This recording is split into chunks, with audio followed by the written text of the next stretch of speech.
자, 오늘도 뜨거운 이슈를 시원하게 풀어보겠습니다. 성대모사의 달인 김소희 평론가, 슬라생의 웅디 이현웅 YTN 라디오 아나운서 나오셨습니다. 안녕하십니까? 네, 반갑습니다. 안녕하십니까? 자, 이현웅 아나운서는 웅디고요. 성대모사 달인 뭐 하나 하고 가시죠. 좋아, 빠르게 가. 네. 자, 누군지 알겠죠? 윤석열 대통령 성대모사를 시작했습니다.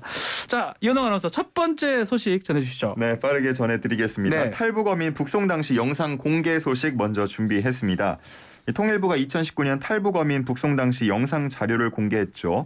앞서 통일부는 해당 영상 자료 공개 여부를 검토할 것이라고 밝히기도 했는데 하루 만인 어제 약 4분 가까이 되는 영상 자료를 결국 공개를 했습니다.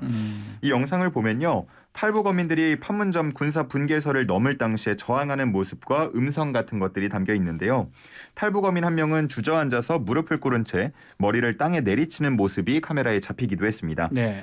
그러자 그를 인계하던 남측 관계자들 사이에서는 야야야 잡아 나와봐 등의 소리를 치며 그를 일으켜 세우는 모습도 있었는데요. 결국 이 어민 경찰 특공대원들에 둘러싸여 군사 분계선 반대편 북한 군인에게 인계됐습니다. 한편 통일부는 영상 공개 배경에 대해서 당시 현장에 있던 직원들을 대상으로 영상이 있는지 확인한 결과 직원 한 명이 북송 과정을 개인 휴대폰으로 촬영하였음을 확인했다고 밝혔습니다.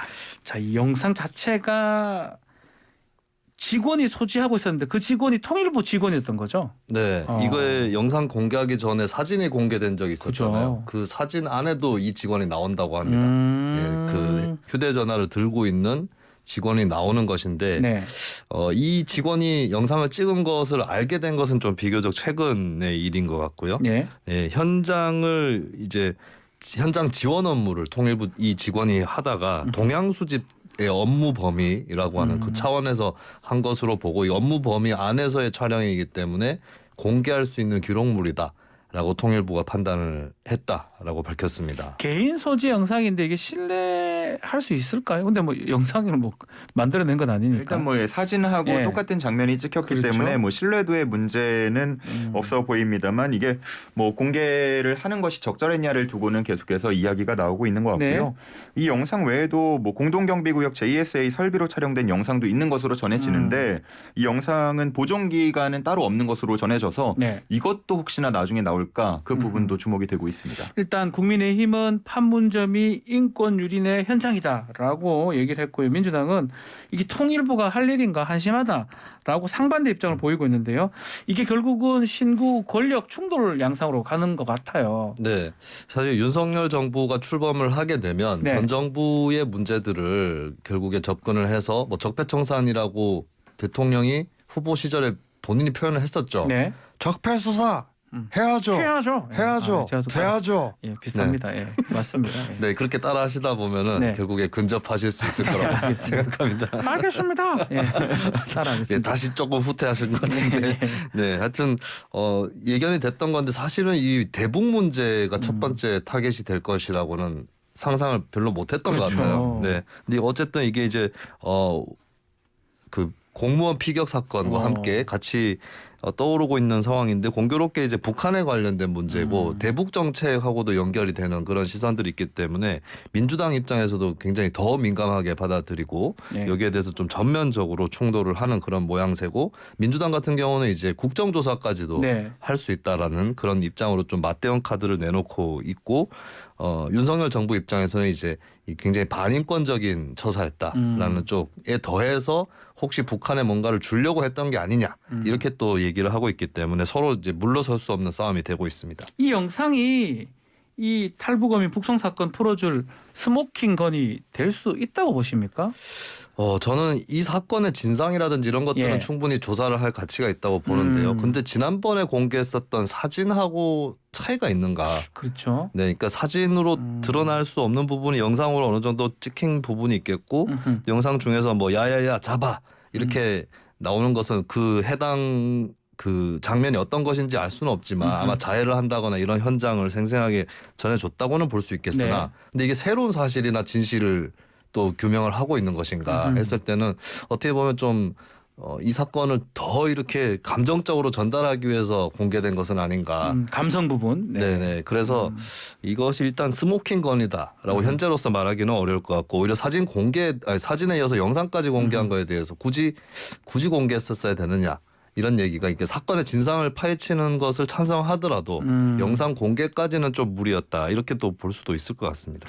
자, 사진, 영상 다 공개가 됐는데 자, 탈북어민 북송 사건의 우리 핵심 쟁점 몇 가지가 있긴 한데 정리 한번 해볼까요? 네, 좀 훑어보면은 예. 일단 이게 흉악 범죄자이기 때문에 돌려보냈다라고 하는 16명을 것이 살해했다. 네, 예. 근데 흉악 범죄자가 맞느냐라는 네, 그것도 확인해야 것에서부터 됩니다. 일단 예. 쟁점이 형성이 되고 예. 있습니다. 그리고 흉악 범죄자라는 것을 확인을 해야 되는데 수사를 하지 않고 그냥 돌려보내는 것이 맞느냐 이 부분에 대한 쟁점이 있는 것이고 한쪽에서는 이제 헌법상에 북한도 한국의 영토인 것이고 그 귀순 어민도 한국 사람으로 대우를 대한민국 해야 되기 국민이다. 때문에 예. 그렇기 때문에 한국에서 수사를 하고 사법 처분을 했었어야 된다라는 주장이 있고 한쪽에서는 이제 이것을 뭐 그렇게 볼 수는 없다. 한국 사람으로 똑같이 볼 수는 없다라고 하는 그런 주장이 또 한편으로 나와 있습니다. 그리고 국제규범적인 쟁점도 있는데 네. 유엔 고문 방지 협약에 따르면은 고문의 위험이 있는 국가로 뭐 난민이라든지 어떤 시민을 되돌려 보낼 수는 안 된다라고 네. 하는 그런 게 있는데 이것이 적용이 되는 것인지 안 되는 것인지 이런 여러 쟁점들이 또 형성이 돼 있습니다. 알겠습니다. 예. 뭐 혈흔이 있었다 없었다 이런 얘기도 그렇죠. 좀 오가고 그게 있고요. 있죠. 예. 또 NLL을 넘어오기 전에 북송이 이미 결정된 상태였다라는 뭐 증언도 나오면서 예. 지금 핵심 쟁점들이 점점 더 늘어나고 있는 것 같습니다. 알겠습니다. 지켜보기로 하고요. 자, 두 번째 소식. 김장요? 김장 소식을 전합니까? 네, 그래서? 김장 소식입니다. 네. 여름철의 김장 소식인데 최근 권성동 국민의힘 당대표 직무대행이 사적 채용 논란에 휩싸이면서 위기설이 제기가 되고 있습니다. 장제원 국민의힘 의원 논란의 중심에 있는 권 대행을 지적하면서 말씀이 너무 거칠다. 대표 자리는 막중한 자리다라면서 공개 비판하기도 했는데요. 이와 함께 차기 당대표로 거론되고 있는 김기현 의원 역시도 권 직무대행 대행 체제는 바람직하지 않다면서 견제구를 날리기도 했습니다. 그러면서 김기현 의원과 장제원 의원의 연대설이 당내에 퍼지고 있는데 그래서 이제 뭐 김장 이렇게 부르는 거고요. 예. 두 의원의 연대설의 핵심 근거는 최근에 두 사람이 좀 접촉한 부분들이 있다라는 겁니다. 김 의원은 지난 14일 장 의원과 면담을 가진 것으로 알려졌고 뭐 결과적으로 불참하긴 했지만 지난 13일에 열렸던 김 의원 공부 모임에 전날까지도 장 의원은 참석하겠다는 의사를 밝혔었다고 합니다. 예. 한편 일각에서는 장 의원이 김 의원과 안 의원을 저울질하고 있다는 해석도 나오고 있는데 계속해서 좀 각각 소통을 해보다가 마지막에 자신에게 좀 더 나은 당권 주자를 밀어주지 않겠느냐는 해석입니다. 자, 간장이어서 김장까지 지금 나왔는데 김장 특히 두 의원의 이 발언이 이슈가 됐었어요. 장제원 의원은 페이스북에서 이 권성동 원내대표한테 말이 거칠다라고 지적을 했고요. 또 김기현 의원도 저희 이제 뉴스킹 인터뷰에서 임시 체제가 뭐 바람직하지 않다 이렇게 얘기를 하면서 견제를 한 모양새거든요. 거기서 이제 뭔가 일체감이 있다 이렇게 봐야 되는 거죠. 네, 뭐 그 발언 자체로 장제원, 김기현의 김장연대가 가동됐다고 보기는 어렵겠지만 공교롭게도 권성동 원내대표가 당에서 견지하고 있는 질서, 그러니까 직무대행 체제라는 거에 대해서는 일단 뭐 장제원 의원이 권성동 원내대표에 대해서 말이 거칠다고 한 거는 당의 질서하고는 상관이 없는 사안이긴 하나 어쨌든 최근에 두 사람의 불화설이 불거져 있는 그런 상황이고 그리고 앞서서 장제원 의원이 직무대행 체제보다는 새로운 지도부가 들어서는 게 낫다는 입장을 피력을 했었기 때문에 근데 거기에 좀 시차는 있지만 김기현 의원이 따라서 최근에 또 임시체제가 바람직하지 않다. 얘기를 하고 있어서 두 사람의 이해관계가 일치하는 거 아니냐 얘기 나오는 거고 그러면 만약에 장제원 의원이 당 대표에 도전하는 사람이라면 김기현 전 원내대표하고 연대설이 나오진 않을 거예요. 그렇죠. 근데 장제원 의원은 당 대표가 아니라 사무총장을 하고 싶어한다. 그렇죠. 이게 중론이기 때문에 둘이 짝을 맞추는 게 아니냐 이런 이제 관측이 나오는 것이죠. 자, 어쨌든 간에 당 안팎에서 이 권성동 체제의 리더십에 대해서는 의문을 제기하는 거 아니냐 이런 해석이 지금 나오는 게 사실입니다. 네, 이미 이전에 이른바 검수완박 법안의 그 중재안에 대해서 합의를 하고 번복을 할 당시에 당내에서 비판 목소리가 나왔었고요. 이번에 사적 채용 논란에 대해서 해명을 하는 과정에서 역시나 당내에서 또 비판이 잇따르고 있는 상황입니다. 이 지지율이 떨어지고 있는 상황에서 국민 눈높이를 맞출 수 있느냐 하는 부분 또 당을 이끌 수 있는 리더십이 있느냐 하는 부분에 의구심이 좀 쌓이는 모습입니다. 6개월 잘 마무리하고 아마 권성동 원내대표 바랬던 거는 차기 당권 이제 이어가는 시나리오 그랬을 것 같은데 뭐 오래 걸리지도 않아서 일주일 만에 지금 약간 빨간 불이 지금 들어온 것 같아요. 네, 일단 최근에 문제가 됐던 발언, 예. 그러니까 대통령실의 인사, 구급 인사에 관련해서 구급 가지고 그러냐라고 했던 강릉 것이. 천놈 뭐. 네네. 그게 이제 문재인 정부 때 있었던 청년 비서관 인사 1급 인사하고 이제 대조를 시키다 그렇죠. 보니까 우리 쪽은 9급이다. 근데 9급 가지고 그러냐라고 했는데 9급 공무원 준비하시는 분들 입장에서는 정면으로 말이 이게 건드려버려. 참 이게 네. 어렵습니다. 차라리 1급 공무원은 시험이 없거든요. 그렇습니다. 오히려 9급 공무원 시험이 제일 어려워요. 네, 그래서 권성동 원내대표가 어떨 때 보면 이제 좀 신중하게 발언들을 하고 최근에 이제 윤석열 대통령 쪽에서 뭐 도어 스태핑 하다가 나온 설화 이런 것들을 좀 오히려 이렇게 보완해주는 역할을 기대를 해볼 법했는데 이 발언으로 좀 특히 2030 쪽 그쪽에 이제 민감한 그런 발언까지도 하고 말았기 때문에 여기에 대해서 이제 조금 당내에서 흔들리는 리더십이 분명히 있습니다. 그리고 윤핵관이라고 하는 것이 당내 리더십 구축에 크게 도움이 됐을 텐데 근데 사실 좌성동 우재원이라고도 그렇죠. 불리우는 상황에서 윤핵관이라고 하는 타이틀을 독점할 수도 없는 것이고 그렇죠. 만약에 나중에 윤석열 대통령이 내가 오른손잡이야. 이렇게 돼버리면 우재원인데요. 네, 좌성동 우재원 우재원 돼버립니다. 예. 그렇게 돼버리면은 예, 또 한꺼번에 이렇게 뭐 권력의 추가 넘어갈 수도 있는 상황인 것이죠. 그래서 현재로서는 당 원내대표 취임 이후에는 가장 큰 위기가 아닌가 이렇게 보여집니다. 아니 그러니까 지금 말했던 뭐 장제원 의원, 이제 우재원이라고 말씀하셨는데 이 내각 인사 관련해서 자범이 계속 들리고 있는데 비서실장 인수위에서 비서실장 지냈던 장제원 의원도 뭔가 책임 있는 거 아니냐 이런 목소리가 있어요. 네, 뭐 네. 이전에 그 후보 캠프 때부터 해서 당선인 시절 대통령실 문제까지 뭐 계속해서 연결이 되는 가장 상황인데 가까운 분 중에 하나였으니까요. 그렇죠. 네. 이전에 진중권 교수 뭐 이야기를 전하는 게 맞는지 모르겠습니다만 사공화국의 차지철이다 이런 비유도 하기도 네. 했고요. 비유입니다. 비유. 장승실이라는 뭐 비유를 하기도 비유를 했었습니다. 했습니다. 예. 이번에도 신인규 전 국민의힘 상근 부대변인이 예. 또 SNS를 통해서 강하게 비판하기도 했는데 그러다 보니까 일각에서는 권대행, 장 의원 모두 다 이 선으로 물러나라 이런 이야기를 하고 있기도 합니다. 이 종합해 보면 뭐 예컨대 간장, 김장, 브라더 이즈 브라더, 형제는 영원의 형제다. 그게 다 중간에 장제원 의원은 다 있는 것 같아요. 결국 우리가 진윤이라고 옛날에 진박 뭐 얘기했었는데 네. 진윤 진짜 윤핵관은 장원 아닌가. 왜냐면 다 껴 있거든요. 그렇게 봐야 되는 거 아닙니까? 다 끼어 있다는 거는 조금 처지가 홀가분하다는 뜻일 수도 있겠습니다. 그래서 장 의원이 지금 현재 당직을 딱히 맡고 있는 게 없어요. 대통령 당선인 비서실장 이후로는 네. 주요 직책, 특별한 직책을 맡고 있지 않기 때문에 근데 권성동 원내대표 같은 경우는 윤핵관으로서만 구실을 하기에는 힘든 게 당의 원내대표입니다. 맞아. 직무대행해야 돼요. 그렇죠. 지금. 그래서 당 내에서 좀 할 일이 무게를 많아요. 잡아야 되는 예. 상황이고 할 일이 많네요. 장제원 의원은 거기에 비해서는 자유로운 상황이다라고 볼 수 있기 때문에 어느 쪽이 뭐 진윤이다 아직까지 평가하기는 좀 어려울 것 같고 다만 윤석열 대통령이라든지 여당 차원에서 봐야 될 것은 진윤 뭐 이런 논란이 계속 나오는 것이 네. 당 내에서도 뭐 질서에 도움이 되지 않고 국정 운영에도 도움이 되지 않을 수 있거든요. 네. 윤 대통령의 뭐 강점도 있고 약점도 있겠지만 약점으로 꼽히는 것이 정치권 경험이 짧고 그렇죠. 또 국민의힘 내부에서 뿌리가 얇다는 것인데 그것을 좀 제대로 보완할 수 있는 조치가 나와줘야 된다. 그렇지 않으면 계속해서 어디가 윤심이고 어디가 진윤이고 이런 논란으로 당이 빨려 들어갈 수 있다라고 하는 그런 네. 것을 좀 유념할 필요가 있겠습니다. 그렇습니다. 자 마지막으로 비투적 원금 탕감 논란 좀 한번 다뤄보죠.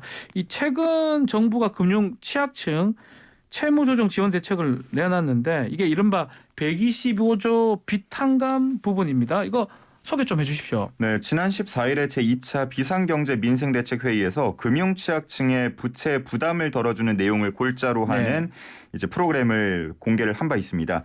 뭐 주요 내용들 보면은 폐업이나 부도 같은 것들 때문에 빚 갚을 여력이 없는 소상공인, 자영업자에게 대출 원금의 최대 90%를 감면해주는 내용도 있었고요. 네. 저신용 청년들의 대출 이자를 최대 50% 감면해주는 내용 등도 있었습니다. 근데 이 와중에 이제 빚을 내서 주식이나 가상자산 등에 투자를 했다가 실패한 청년층 재기를 돕는다라는 이 내용도 포함이 되면서 이 부분이 좀 적절했냐는 비판이 이어지고 있습니다. 지금 그겁니다. 뭐 영끌족을 보호해준다. 도덕적 해이, 역차별 아니냐 이런 반발이 있는데 결국 쉽게 말하면 국민이 낸 세금으로 이 빚을 갚아준다 이렇게 봐야 되는 거잖아요. 네, 그것 때문에 특히 논란이 크게 벌어지고 있는데 또 이제 여러 가지를 좀 종합해서 보면 윤석열 정부의 재정 정책의 기조가 감세입니다. 그렇죠, 감세죠. 그리고 국가 채무의 증가 이런 것들에 대해서 굉장히 경계를 하고 있는 입장이고. 재정 막 확보하는 게 목표이긴 한데 그렇습니다. 뭔가 반대로 가는 것 같아요. 그렇다면 돈을 어떻게 구해가지고 어떻게 쓰느냐 이 부분이 남을 텐데 네. 근데 그러면서도 125조 플러스 알파의 빚 탕감 예산이 들어간다라고 네. 하는 거는 이렇게 빠듯하게 운영이 되는 거 아닌가라는 것에 더해서 진짜 급한 것은 빚도 질 수 없는 취약계층에 그렇죠. 대한 지원이 아닌가 이런 비판이 또 나오고 있는 것이죠. 어떻습니까? 이게 취약계층 지원인데 이게 형평성에 맞지 않다. 이런 비판들이 좀 많은 게 사실이거든요. 연호 아나운서는 연끌해서 뭐 주식 투자. 저는 맞습니까? 빚을 내서 투자하진 않았는데 제가 가지고 있던 돈은 대부분 어디로 날아갔더라고요. 좀 마음이 아팠습니다. 안타깝네요. 예, 그러니까 이제 차라리 나도 빚을 내서 투자를 할 걸 그랬나 이런 목소리들이 일부 청년층에서 나오고 있는 거고요. 또 왜 청년층만 계속해서 지원이 되냐. 사실 이 프로그램뿐만 아니고 청년층을 대상으로 한 프로그램들이 워낙 그동안도 많았다 보니까 네. 뭐 40대 특히 50대 이런 분들은 세금 우리가 제일 많이 내는데 우리도 좀 뭐 이렇게 손해본 거 크다. 혜택을 좀 달라 이런 박탈감 이야기 계속 나오고 있습니다. 자, 1차적 부채 문제가 정부는 금융사에 있다고 보는 것 같아요. 결국 10월부터 125조 채무조정이 시작되면 은행권도 아마 정부 기조에 맞춰야 될 것 같은데 또 그렇게 되면 은행권이 혼란해질 것 같기도 하고요. 네. 예. 이번에 금융지원 대책 중에 하나로 발표된 게 은행 자율적으로 차주의 90 내지 95%에게 만기 상환 유예를 추가 연장해 주라라고 하는데 이것이 이제 해석이 분분합니다. 이 90 내지 95%가 금액을 얘기하는 건지 차주의 수를 얘기하는 것인지 그리고 이 대상이 만기 재연장인지 이자 납입 유예 재연장인지 원금 상환 유예 재연장인지 혹은 2개 이상인지 이런 것을 두고 좀 혼선이 일어나고 있습니다. 그래서 이제 사실 또 윤석열 정부의 원래 기조가 어떤 시장에 간섭을 많이 하지 않는다라는 기조인데 이건 근데 이것은 좀 반대의 큰 간섭이 사례라고 되는데요. 볼 수 있거든요. 예. 관치금융 아니냐 이런 그렇죠. 비판도 나오고 있는데 조금 더 뭐 은행의 책임이라든지 이런 거 사실 비탄감 이런 부분들이 전혀 필요가 없다고 볼 수는 없는 게 그 부채를 가지고 있는 사람들이 또 사회적으로 악영향 끼치는 부분이 있기 때문에 공공에서 나서줘야 될 이유 자체는 있겠죠. 근데 좀 분명하게 가닥을 잡아주는 게 그렇죠. 더 중요하다. 이것이 이제 은행권의 혼란을 줄일 수 있는 방법이다. 이렇게 봅니다. 알겠습니다. 자, 오늘 킹스맨 여기서 마무리하겠습니다. YTN 이현웅 아나운서 또 김수민 시사평론가 두 분 감사합니다. 고맙습니다.